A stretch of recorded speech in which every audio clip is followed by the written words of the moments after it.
পরিশেষে আমি আসলে আপনাদের সকলকে ধন্যবাদ জানাতে চাই যে আমাদের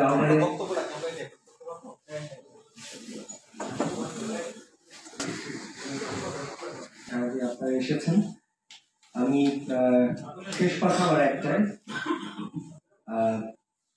আমি বাংলাদেশ সেনাবাহিনীর একজন সদস্য। আমি আমার দেশকে প্রচন্ড ভালোবাসি। সর্বোচ্চ শক্তি দিয়ে, সর্বোচ্চ সামর্থ্য দিয়ে আমরা আমাদের দেশটাকে রক্ষা করতে চাই এবং এই কাজে আমি আপনাদের সকলের সহায়তা কামনা করছি।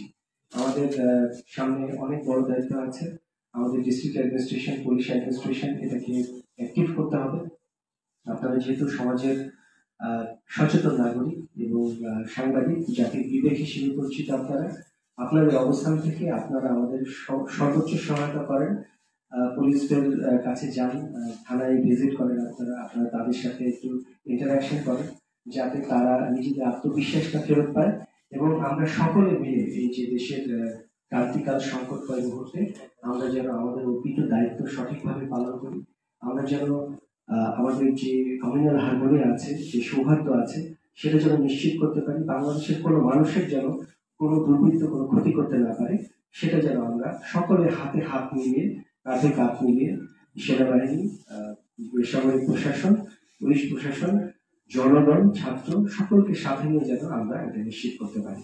আর আপনাদের কাছে আমার অনুরোধ, আপনারা এখান থেকে যে আপনাদের মাঝে যে সন্তুষ্টি বা আত্মবিশ্বাস এসেছে আমাদের উপরে, এটা আপনাদের মাধ্যমে যদি যত মানুষকে জানাবেন তত মানুষ আত্মবিশ্বাস ফিরে পাবে এবং সেইভাবে আমরা আমাদের অভিষ্ট লক্ষ্যে পৌঁছাতে পারবো। আপনাদের সকলকে ধন্যবাদ। ভালো থাকবেন।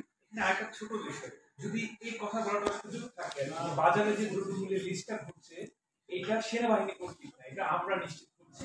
এই এতটুকু মেসেজ দিলে আমাদের জন্য উপকার হবে, এটা আমরা ছেড়ে দিতে পারবো। বাকিটা আপনাদের যদি করা হতো তাহলে সেটা আসলে আমাদের মাধ্যমেই হতো। এটা ওই যেটা বললাম যে হয়তো অনেকে সুযোগ নিয়ে সেনাবাহিনীর নামে হয়তো বিভিন্ন কিছু করার চেষ্টা করছে। সকলকে ধন্যবাদ। Thank you very much.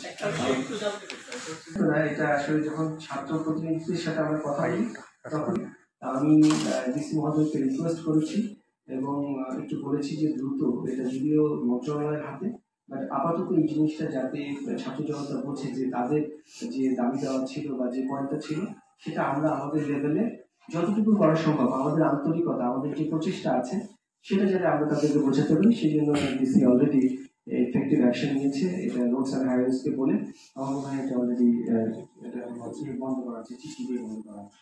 ঠিক আছে, বন্ধ করার জন্য প্রসেস অ্যাডমিনিস্ট্রেশন থেকে নেওয়া হবে।